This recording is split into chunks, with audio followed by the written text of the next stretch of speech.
Section को अगर मैं सिंपल सा बोलूं तो ऐसे डिफाइन करेंगे, action which occur at once without the will of an organism। अगर आपकी बुक की बात करूं तो आपकी बुक इसको ऐसे डिफाइन कर रही है कि reflex action are automatic involuntary responses which occur either due to internal or external stimuli, due to external or internal stimuli। ठीक है, हमारे पास कुछ एक्शंस ऐसे होते हैं जो हमारी विल के बगैर बगैर सोचे समझे अचानक से हो जाते हैं। जैसे आप चलते चलते किसी पेनफुल ऑब्जेक्ट पर हाथ लगा लो या किसी गर्म चीज पर हाथ लगाओ, तो आपका एकदम से अपना हाथ हटा लोगे, बगैर सोचे हुए समझे आप फौरन से हाथ हटाओगे। तो ये कौन सा एक्शन है जो एकदम से हो गया बगैर आपकी विल के? ये एक रिफ्लेक्स एक्शन है। इसी तरीके से जब आप अंधेरे से रोशनी में आते हैं, आपकी आंखें एकदम से बंद हो जाती है, ब्लिंकिंग करना शुरू कर देती हैं। ये कौन सा एक्शन है? ये एक रिफ्लेक्स एक्शन है, आपकी मर्जी के बगैर हो गया। नी जर्क, टाखने पे से थोड़ा सा झटका झट सा लगता है, सी एल्बो पर अब झटका लगता है, एकदम आप उतार लेते हो हाथ, तो ये भी एक्शन के बगैर, आपकी विल के बगैर हो जाता है। तो ये भी क्या है? रिफ्लेक्स एक्शन है। या जब आप किसी अच्छे खाने को देखते हो तो आपके मुंह में पानी आ जाता है, ये भी क्या है? ये भी रिफ्लेक्स एक्शन है। तो आपकी बुक कह रही है रिफ्लेक्स एक्शन ऑटोमेटिक। ऑटोमेटिक का मतलब खुद ब खुद, इनवॉलेंटरी, हमारी मर्जी के बगैर कुछ रिस्पॉन्स होते हैं जो आइदर एक्सटर्नल और इंटरनल स्टिमुलाई की वजह से हो सकते हैं। जैसे तेज रोशनी में आंखें बंद हो जाना, ये एक्सटर्नल स्टिमुलाई है। इसके अलावा खाने को देखकर, उसकी स्मेल को देख पानी आ जाना, वो क्या है? ये भी एक एक्सटर्नल स्टिमुलाई है। और कुछ एक्शंस ऐसे होते हैं, कुछ किया या कुछ ऐसा हुआ जो हमारे अंदर इंटरनल भी कोई चेंज आता है, तो उसकी वजह से भी कुछ एकदम से एक्शन होते हैं, जिनको हम क्या कहते हैं? Reflex action. अब रिफ्लेक्स एक्शन की अगर मैं एग्जांपल दूं, तो इसकी एग्जांपल में, क्योंकि पेपर में बाज़ दफा आपसे पूछा जा सकता है, write down few examples of reflex action. मिसाल के तौर पे hand hand withdrawal hand withdrawal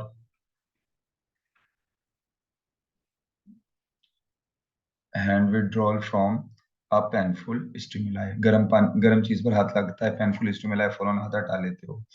इसके अलावा नी जर्क जो है, ये भी जो है वो रिफ्लेक्स एक्शन है। ब्लिंकिंग ऑफ आई, जब आपके क्या कहते हैं, रोशनी में, अंधेरे से रोशनी में आते हो, तो ये भी क्या है? कुछ एग्जांपल्स हैं रिफ्लेक्स एक्शन की। अच्छा, रिफ्लेक्स एक्शन के अलावा एक चीज और भी होती है जिसको हम कहते हैं, एक तो होता है रिफ्लेक्स एक्शन, और एक चीज होती है जिसको हम कहते हैं reflex arc.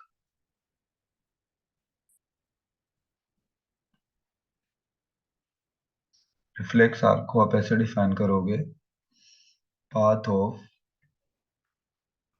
nerve impulse during reflex action। मिसाल के तौर पे,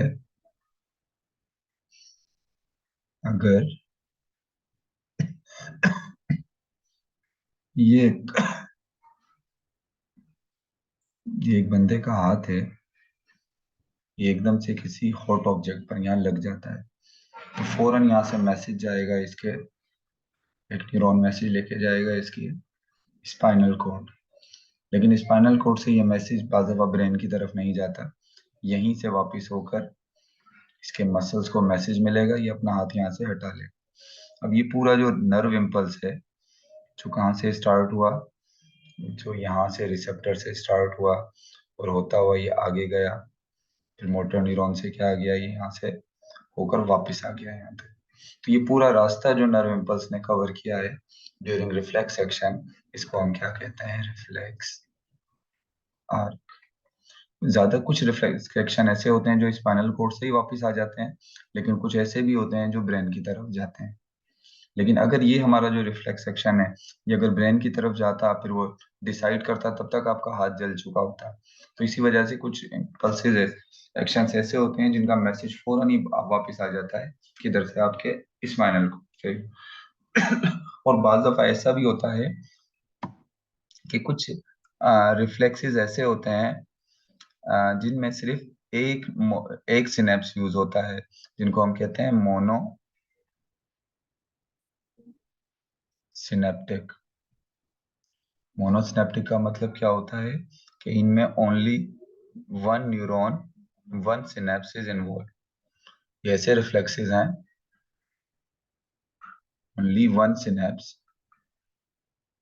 इज इन्वॉल्व। देखो इसका मतलब क्या है, जैसे इसकी एग्जांपल में है नी जर्क। जो हमें ये टखने पर या नी पर जो जर्क लगता है, मतलब क्या होता है कि मैसेज गया, लेकिन अभी मैसेज जो है वो आगे गया ही नहीं, यहीं से मैसेज फौरन वापिस आ गया। तो मतलब ये सेंसरी न्यूरॉन मैसेज लेकर गया, और यहीं से मैसेज फौरन मोटर न्यूरॉन की तरफ ट्रांसफर कर दिया, और मोटर न्यूरॉन मैसेज वापस भी लेकर आ गया। तो यानी इसमें इंटरमीडिएट न्यूरॉन इन्वॉल्व ही नहीं हुआ, यहाँ पर सिर्फ एक सिनेप्स बना है, एक सिनेप्स बना। तो इसको हम क्या कहेंगे, मोनो सिनेप्टिक, जिसमें सिर्फ कितना सिनेप्स बनेगा, एक ही। यानी इसके अंदर इंटर न्यूरॉन इन्वॉल्व ही नहीं होंगे। सेंसरी न्यूरॉन से डायरेक्ट मैसेज वापस किस में आ जाएगा, मोटर न्यूरॉन में, यानी एक ही सिनेप्स बनेगा। नी जर्क एक एग्जांपल है। बाकी जो यहाँ पर है ना, तो यहाँ तो मैसेज स्पाइनल कोड में जाएगा, स्पाइनल कोड से मोटर न्यूरॉन में, मोटर न्यूरॉन फिर स्पाइनल कोड, स्पाइन ये नर्व जो सेंसरी न्यूरॉन है उससे इंटरमीडिएट न्यूरॉन, इंटरमीडिएट न्यूरॉन से मोटर न्यूरॉन को मैसेज जाएगा। तो एक से ज्यादा सिनेप्स इन्वॉल्व हो गए ना, मिसाल के तौर पे यहाँ पर एक सिनेप्स यहाँ बना, एक सिनेप्स यहाँ बना, और हो सकता है कुछ और भी सिनेप्स बने। तो ये इस तरह से जब एक से ज्यादा सिनेप्स बनते हैं, तो ऐसे रिफ्लेक्स को क्या कहते हैं, पॉली सिनेप्टिक। तो ये दो चीजें याद रखिएगा, पॉली सिनेप्टिक ऐसे रिफ्लेक्सेस होते हैं जिनमें ज्यादा न्यूरॉन इन्वॉल्व होते हैं, और मोनोसिनेप्टिक में क्या होता है, सिर्फ एक ही न्यूरॉन जो है, सिनेप्स जो है वो इन्वॉल्व होता है। क्वेश्चन करें अगर आपके क्वेश्चन उससे रिलेटेड तो।